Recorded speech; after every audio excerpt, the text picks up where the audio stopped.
everyone, good morning all of you guys. Please subscribe YouTube channel and don't forget press the bell icon. My all videos like, comment and share. So guys, today I am going to share. तो guys यहाँ पर आज हम इस paper का देखने वाले हैं फुल सॉल्यूशन। ठीक है, अगर अर्थशास्त्र के पेपर में आप भी पूरे के पूरे नंबर लाना चाहते हो तो इस मॉडल पेपर को भी आप देख लीजिए। इससे कई सारे क्वेश्चन आपके आज किए जा सकते हैं। ठीक है, तो यहाँ पर देखिए पूरे पेपर का यहाँ पर आपको फुल सॉल्यूशन मिलेगा। तो गाइस ये वीडियो आप एंड तक देखिए। अगर सच में आपको ये वीडियो अच्छा लगे तो अपने सभी दोस्तों में आप एक बार वीडियो को शेयर ज़रूर करें। तो पहला प्रश्न यहाँ पर देख लीजिए, दिया गया है कि निम्नलिखित में से कौन सा एक समष्टि अर्थशास्त्र का विषय नहीं है। कई बार पूछा गया है। तो लोक वित्त, मुद्रा एवं बैंकिंग, विदेशी विनिमय या फिर मांग का नियम। अब यहाँ पर पूछा क्या गया था कि निम्नलिखित में से कौन सा एक समष्टि अर्थशास्त्र का विषय नहीं है। ठीक है, तो यहाँ पर कौन सा ऑप्शन राइट हो जाएगा, मांग का नियम। इसी तरह से यहाँ पर सेकंड क्वेश्चन देख लीजिए, दिया गया है कि सीमांत लागत ज्ञात करने का सूत्र है। तो कौन सा यहाँ पर राइट हो जाएगा। यहाँ पर देखिए दिया गया है MC बराबर TC अपॉन EN, MC बराबर TCN minus TCN minus 1, MC बराबर N पॉइंट AC। इसी तरह से नेक्स्ट दिया गया है MC बराबर TFC प्लस TVC। तो यहाँ पर कौन सा राइट हो जाएगा, एक मिनट। तो यहाँ पर देखिए 4 ऑप्शन आपके दिए गए हैं। ठीक है, तो यहाँ पर कौन सा राइट हो जाएगा, यहाँ पर जो आपका दिया गया है 12 नंबर पर यही ऑप्शन राइट है। इसी तरह से अगला प्रश्न भी देख लीजिए। तो नेक्स्ट क्वेश्चन दिया गया है कि GNP तथा GDP में अंतर का कारण क्या है। तो क्या कारण है, मूल्य ह्रास या फिर हस्तांतरण लागत। इसी तरह से नेक्स्ट ऑप्शन यहाँ पर दिया गया है कि शुद्ध विदेशी साधन आय एंड नेक्स्ट है शुद्ध अप्रत्यक्ष कर। तो GNP तथा GDP में अंतर का कारण क्या है। तो कौन सा राइट हो जाएगा शुद्ध विदेशी साधन आय।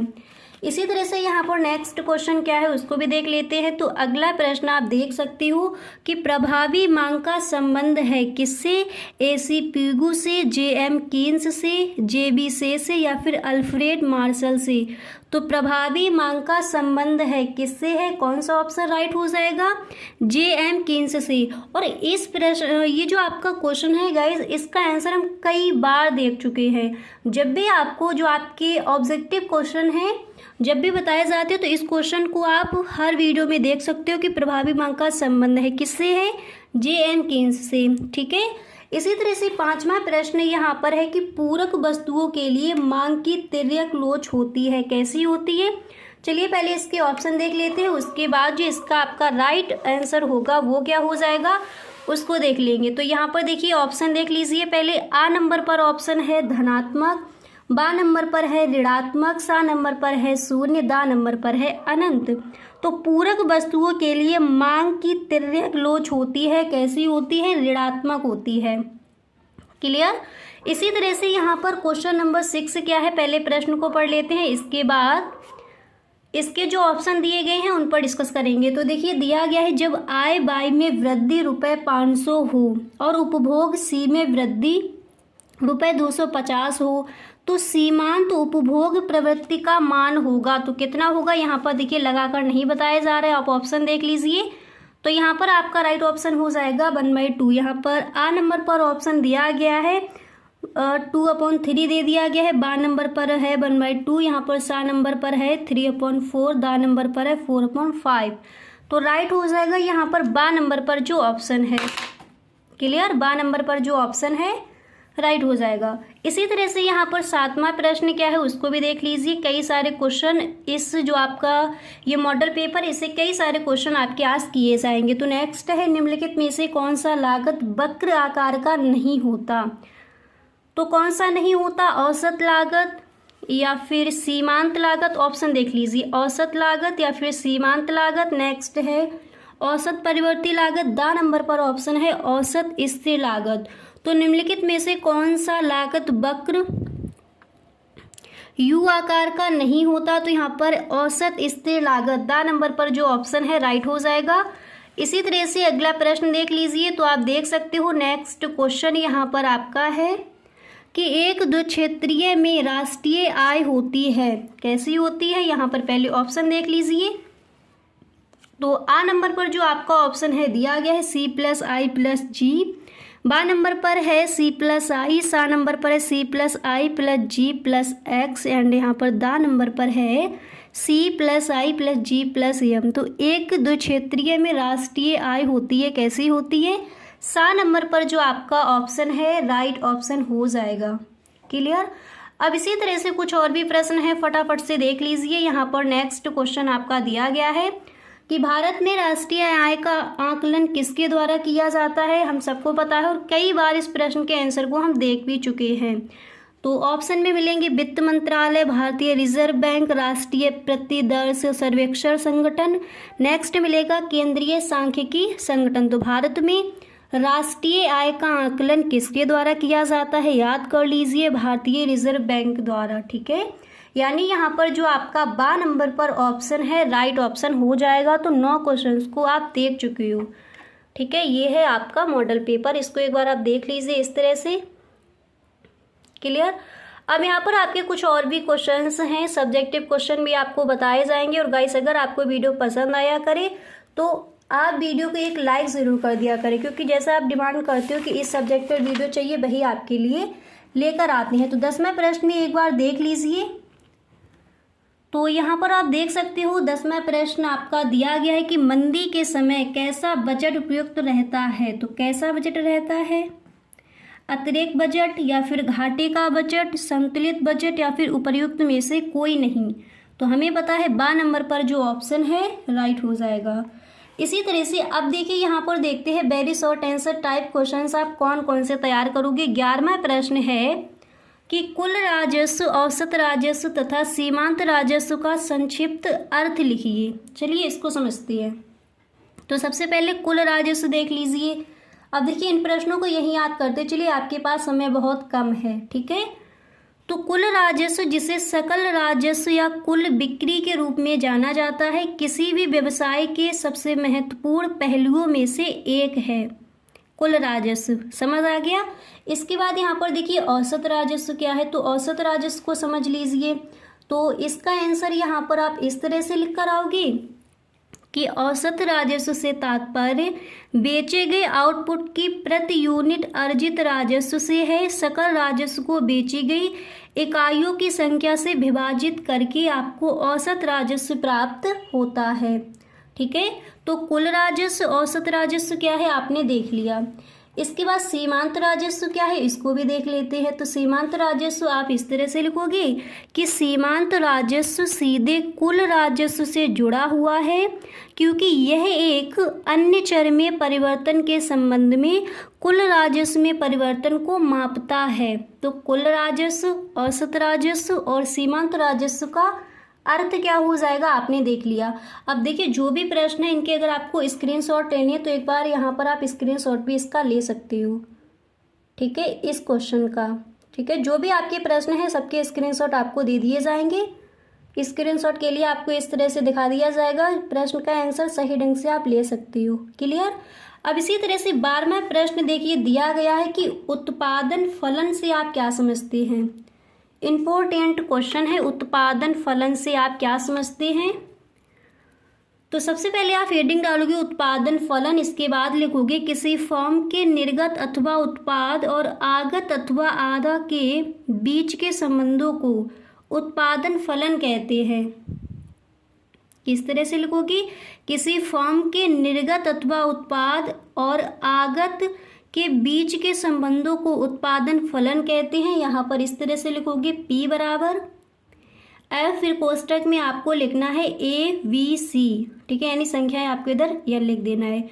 यहाँ पर P क्या है, अब एक थोड़ा आपको यहाँ पर और देख लीजिए, इस तरह से लिखोगे यहाँ P वस्तु X की प्रदा की दर ABCN, विभिन्न साधन सेवाएं जिन्हें प्रति समय इकाई प्रयोग किया जाता है। ठीक है, अब इसी तरह से यहाँ पर नेक्स्ट क्वेश्चन आप कौन सा तैयार करोगे उसको देख लेते हैं। ठीक है, तो अगर आपको इस प्रश्न का अगर आपको आंसर का स्क्रीनशॉट लेना है तो आप ले सकते हो।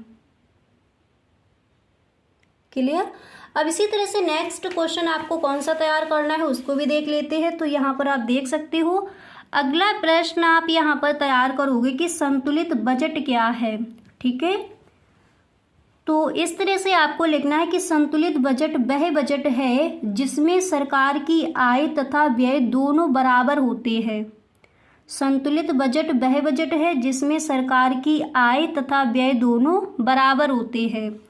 इसके बाद यहाँ पर आप देखिए इस तरह से लिखोगे कि संतुलित बजट बराबर सरकार की आय बराबर सरकार का व्यय।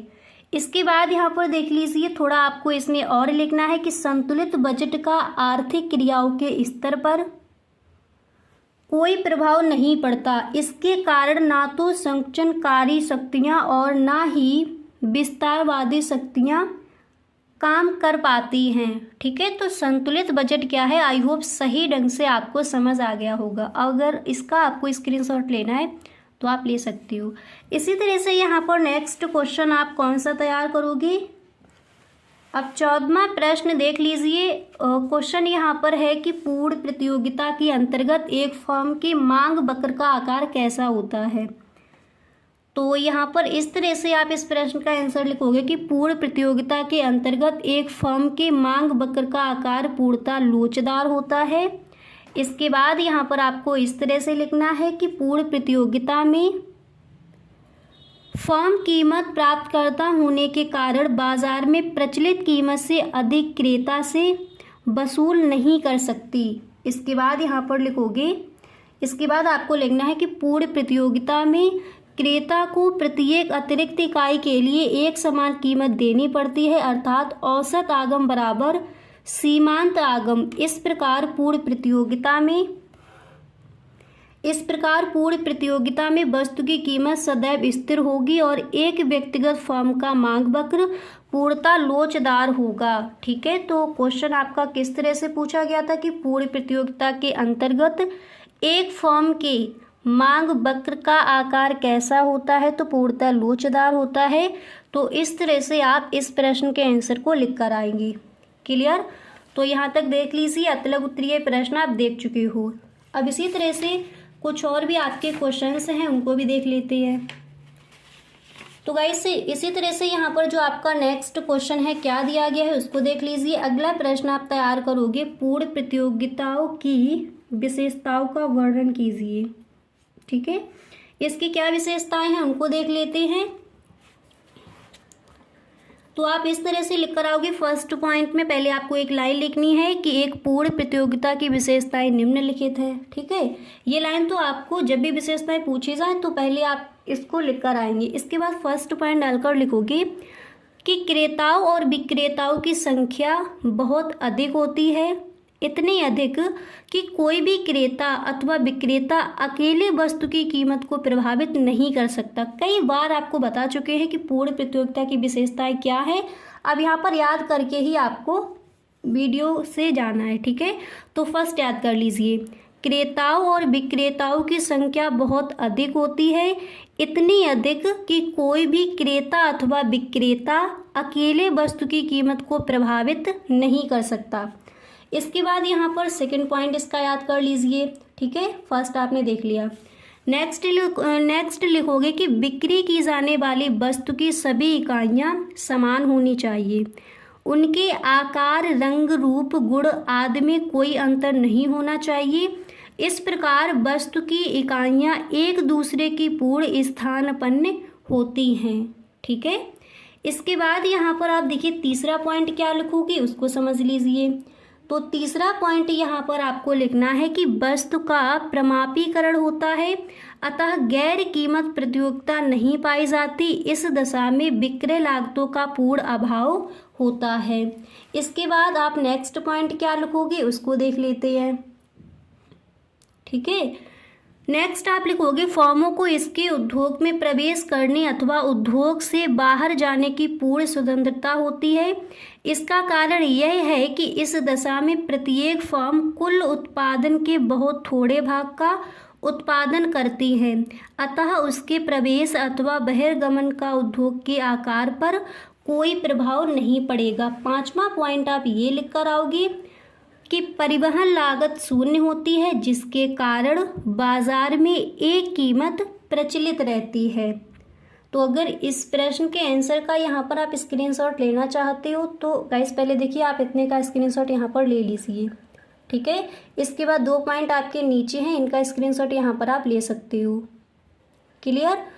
अब इसी तरह से यहाँ पर नेक्स्ट क्वेश्चन आप कौन सा तैयार करोगे उसको देख लेते हैं। तो अगला प्रश्न आप देख सकते हो, नेक्स्ट क्वेश्चन यहाँ पर आपको तैयार कर लेना है कि भुगतान संतुलन से आप क्या समझते हैं। तो आप लिखोगे भुगतान संतुलन, सबसे पहले हेडिंग डालोगे, फिर आपको लिखना है कि किसी देश का भुगतान संतुलन उसके संपूर्ण विदेशी लेन देन का एक विवरण होता है।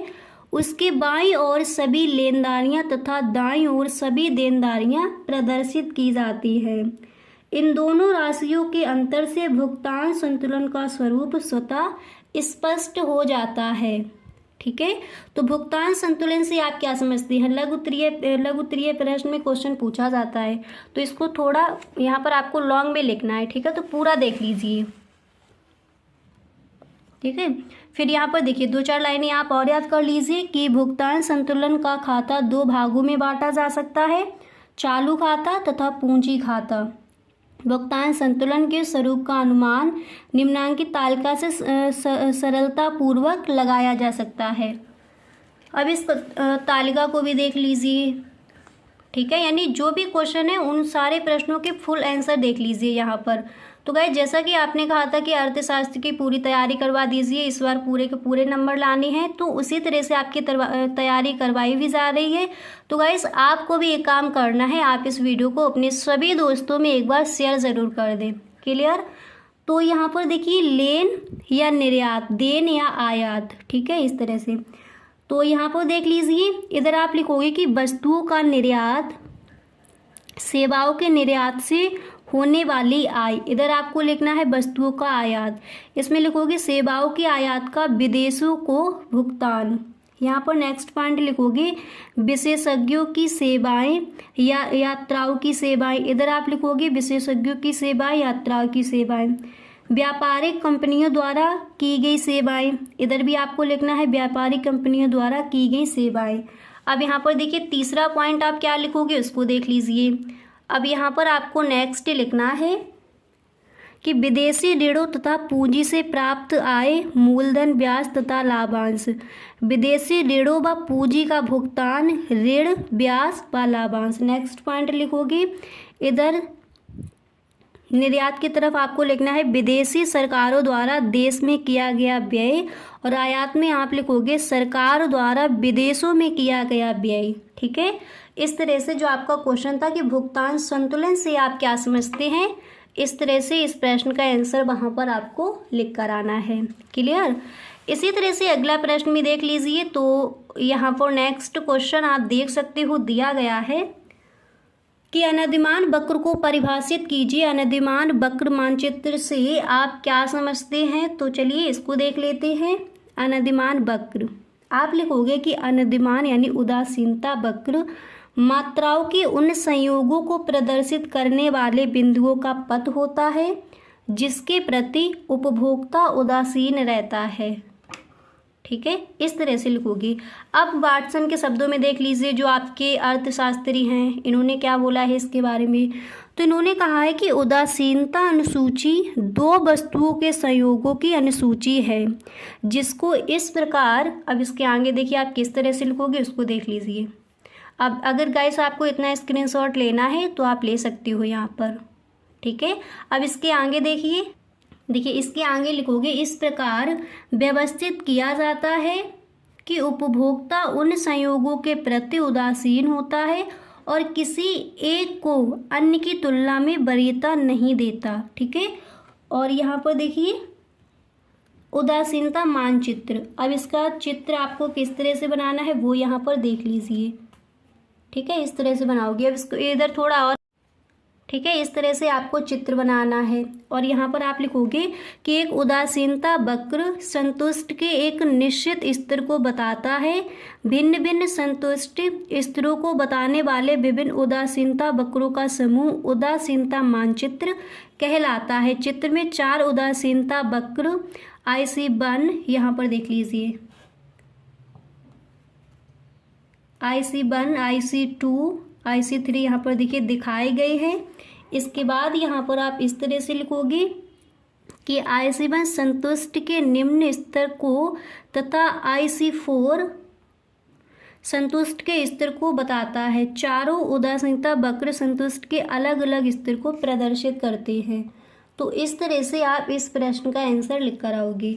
अब इसके बाद यहाँ पर देखिए लघु उत्तरीय प्रश्न और अतिलघु उत्तरीय प्रश्न आपने देख लिए। अब विस्तृत उत्तरीय प्रश्न भी देख लीजिए, ठीक है, क्योंकि कई सारे बच्चों का कमेंट आ रहा था कि विस्तृत उत्तरीय प्रश्न बता दीजिए कौन कौन से इम्पोर्टेंट हैं। तो गाइस आपको ये वीडियो अपने सभी दोस्तों में शेयर करना है, क्योंकि सभी प्रश्न यहाँ पर आपको बताए जा रहे हैं, ठीक है। तो देखिए विस्तृत उत्तरीय प्रश्न में आप कौन सा प्रश्न तैयार करोगे उसको देख लेते हैं। तो क्वेश्चन है कि एक उपभोक्ता का संतुलन उस बिंदु पर होता है जिस पर उसकी बजट रेखा उच्चतम अनधिमान वक्र को स्पर्श करती है। आरेखों की सहायता से समझाइए। अथवा में प्रश्न ये रखा जाएगा कि मांग की लोच से आप क्या समझते हैं। मांग की लोच को मापने की किसी एक विधि को समझाइए। अब यहाँ पर देखिए पहले इसका आंसर देख लीजिए, ठीक है, वो भी आपका इम्पोर्टेंट है, ये भी आपको तैयार कर लेना है। तो ये जो आपका दिया गया है विस्तृत उत्तरीय प्रश्न में, पहले इस प्रश्न का आंसर देख लेती है, मांग की लोच, ठीक है। तो आप हेडिंग डालोगे मांग की लोच, ओके।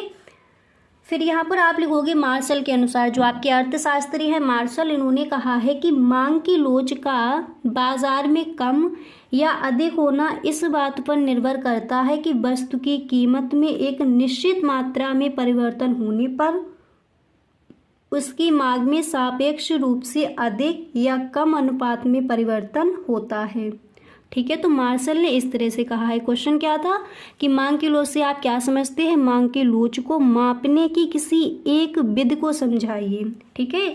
तो मांग की लोच के बारे में जो आपके अर्थशास्त्री हैं प्रोफेसर मार्शल, उन्होंने इस तरह से कहा है। अब नेक्स्ट भी यहाँ पर देख लीजिए, नेक्स्ट है सैमुअल्सन के अनुसार। तो इन्होंने कहा है कि मांग की लोच का विचार कीमत के परिवर्तन के फलस्वरूप मांग की मात्रा में परिवर्तन के अंश अर्थात मांग में प्रतिक्रियात्मकता के अंश को बताता है, ठीक है। इसके बाद यहाँ पर देखिए इसकी विधि देख लीजिए। नेक्स्ट हेडिंग यहाँ पर आप क्या डालोगे। नेक्स्ट हेडिंग आपको डालनी है कि मांग की लोच को मापने की विधि, ठीक है। और यहाँ पर लिखोगे प्रतिशत या अनुपातिक विधि। इसमें आप लिखोगे इस रीत का प्रतिपादन प्रोफेसर फ्लक्स ने किया। इस रीत के अनुसार कॉमा इन्वर्टेड कॉमा बिगिन करोगे। आप लिखोगे मांग की लोच का अनुमान लगाने के लिए मांग में होने वाले अनुपातिक या प्रतिशत परिवर्तन को कीमत में होने वाले अनुपातिक या प्रतिशत परिवर्तन से भाग दिया जाता है। सॉरी, यहाँ पर देखिए पूरा आप देख लीजिए। इस तरह से आप लिखोगे कि वाले अनुपातिक या प्रतिशत परिवर्तन को कीमत में होने वाले अनुपातिक या प्रतिशत परिवर्तन से भाग दिया जाता है। तो प्रतिशत या अनुपातिक रीत मांग की लोच को मापने की विधि पहले आप इस तरह से लिख कर आओगे। अब यहाँ पर देखिए सेकंड क्वेश्चन आप कौन सा तैयार करोगे उसको देख लेते हैं। तो नेक्स्ट क्वेश्चन है राष्ट्रीय आय को परिभाषित कीजिए। राष्ट्रीय आय की गणना करने की किसी एक विधि को विस्तार से समझाइए अथवा केन्स के पूर्ण रोजगार सिद्धांत को विस्तार से समझाइए, ठीक है। तो इस प्रश्न का आंसर देख लेते हैं। आपको ये भी तैयार कर लेना, यानी अर्थशास्त्र में आपको पूरे के पूरे नंबर लाने हैं। तो इसी तरह से आज पूरी अपनी पढ़ाई आपको करनी है, ठीक है। सभी प्रश्नों को देखना है जो भी आपके इम्पोर्टेंट है और एक भी क्वेश्चन वहाँ पर आपको छोड़कर नहीं आना है। अब यहाँ पर देख लीजिए राष्ट्रीय आय। क्वेश्चन क्या था कि राष्ट्रीय आय को परिभाषित कीजिए। राष्ट्रीय आय की गणना करने की किसी एक विधि को भी बताना है। क्लियर। तो पहले देख लीजिए राष्ट्रीय आय क्या है। आप इस तरह से लिखोगे जैसे किसी उत्पादन की एक इकाई की वास्तविक उत्पत्ति का अनुमान प्रतिवर्ष लगाया जाता है, वैसे ही किसी राष्ट्र की समस्त उत्पत्ति यानी समस्त व्यक्तियों की उत्पत्ति के योग का अनुमान लगाया जाता है। यह संपूर्ण उत्पत्ति उस राष्ट्र की राष्ट्रीय आय या लाभांश होती है, ठीक है। तो राष्ट्रीय आय क्या है आपने समझ लिया। इसके बाद क्वेश्चन में पूछा गया था कि राष्ट्रीय आय की गणना करने की किसी एक विधि को विस्तार से समझाइए। तो यहाँ पर आपको नेक्स्ट हेडिंग फिर क्या डालनी है, राष्ट्रीय आय मापने की व्यय विधि। ठीक है, तो व्यय विधि को यहाँ पर हम समझेंगे। आप इस तरह से लिखोगे कि सकल घरेलू उत्पाद की व्यय विधि गणना के अंतर्गत एक लेखा वर्ष में समस्त अंतिम व्ययों का योग करके सकल घरेलू उत्पाद की गणना की जाती है। ठीक है, इतना लिखने के बाद फिर यहाँ पर आप इस तरह से लिखोगे कि यह विधि एक लेखा वर्ष में अर्थव्यवस्था की अंतिम वस्तुओं और सेवाओं के प्रवाह के रूप में मापन करती है। इस समस्त व्यय को बाजार मूल्य पर मापा जाता है। ठीक है, इसके बाद यहाँ पर फिर आप इस तरह से लिखोगे, मापा जाता है कि अंतिम व्यय को निम्नलिखित भागों में विभाजित किया जाता है। फर्स्ट पॉइंट यहाँ पर लिखोगे, एक फर्म द्वारा उत्पादित वस्तुओं और सेवाओं पर अंतिम उपभोग व्यय। ठीक है, इसके बाद यहाँ पर सेकंड पॉइंट लिखोगे, अंतिम निवेश व्यय अर्थात पूंजीगत वस्तुओं पर व्यय। नेक्स्ट है उत्पादित वस्तुओं एवं सेवाओं पर सरकारी व्यय। नेक्स्ट लिखोगे विदेशों को निर्यात व्यय। तो इस तरह से आप इस प्रश्न का आंसर लिख कर आओगे। ठीक है, अब जैसे यहाँ पर आपको स्क्रीनशॉट लेना हो तो आप ले लीजिए, और जो राष्ट्रीय आय है वो क्या है उसका भी स्क्रीनशॉट यहाँ पर आप ले सकते हो। क्लियर।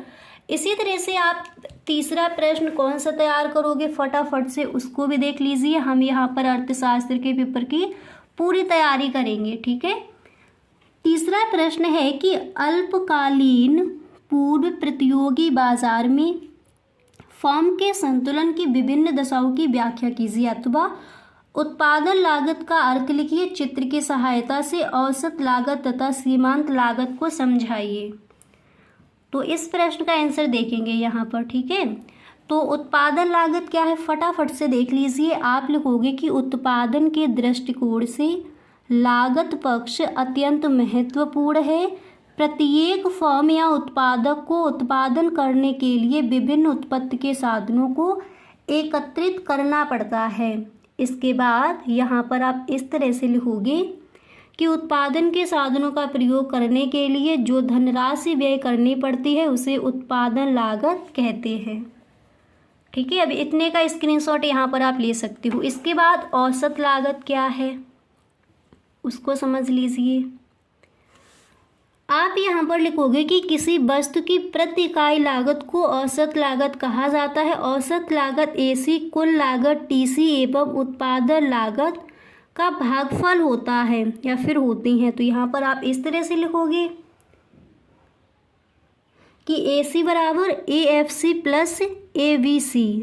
ठीक है, अब यहाँ पर इसका जो वो है यहाँ पर आप देख सकते हो। इसके बाद यहाँ पर आप लिखोगे डुबले के अनुसार। तो इन्होंने कहा है कि औसत लागत प्रति इकाई उत्पादन लागत है। ठीक है, तो गाइस विस्तृत उत्तरीय प्रश्न में आपके कितने क्वेश्चन वहाँ पर आस्क किए जाते हैं, तो विस्तृत उत्तरीय प्रश्न में आपके 3 प्रश्न वहाँ पर पूछे जाते हैं। क्लियर। अब इसके बाद यहाँ पर देखिए आप इस तरह से लिखोगे सीमांत लागत। इसके बाद आप लिखोगे सीमांत लागत। तो इसमें आपको लिखना है कि सीमांत का अभिप्राय एक अतिरिक्त इकाई का उत्पादन करने से कुल लागत में जितनी वृद्धि होती है उसे उस इकाई विशेष की सीमांत लागत कहा जाता है। और फिर आपको इस तरह से लिख कर आना है। इसका चित्र भी यहाँ पर देख लीजिए सीमांत लागत का। ठीक है, फिर यहाँ पर देखिए इसका जो फॉर्मूला है आप लिखोगे MCN बराबर TCN माइनस TC, कोष्टक में आपको लिखना है n माइनस 1, जहाँ MCN बराबर n भी इकाई की सीमांत लागत है, TCN बराबर n इकाइयों की कुल लागत है, और TCN माइनस 1 यहाँ पर n माइनस 1 इकाइयों की कुल लागत। इसका चित्र भी देख लीजिए। तो गाइस देखिए यहाँ पर हम देख चुके हैं अतलग उत्तरीय प्रश्न, लघु उत्तरीय प्रश्न एंड विस्तृत उत्तरीय प्रश्न। क्लियर। तो आई होप ये वीडियो आपको पसंद आया होगा। इस वीडियो को अपने सभी दोस्तों में आप एक बार शेयर ज़रूर कर दें। Okay, thank you so much. Guys अगर अभी तक आप इस वीडियो में बने हुए हो तो आई होप ये वीडियो आपको पसंद आ रहा होगा। अगर सच में गाइस आपको ये वीडियो अच्छा लग रहा है तो आप इस वीडियो को एक लाइक जरूर कर दें, और यदि आप इस चैनल पर पहली बार आए हो तो इस चैनल को सब्सक्राइब कर लेना एंड बेल आइकन को भी प्रेस कर देना ताकि वीडियो की जो भी नोटिफिकेशन हो वो सबसे पहले आपके पास पहुंचे।